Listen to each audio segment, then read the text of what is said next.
Iran একটি মুসলিম রাষ্ট্র, যদিও মাযহাব তাদের শিয়া। আজ ইসলামের পক্ষে তারাই লড়ছে জীবন মরণ দিয়া।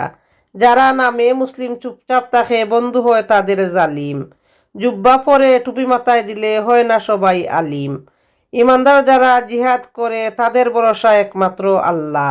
উড়ছে সারা বিশ্বে কালিমার পতাকা, উড়বে উড়বে উড়বে ইনশা আল্লাহ উড়বে। গন্তব্য আমার মাটির নিচে, নিলাম দেহের যত্ন।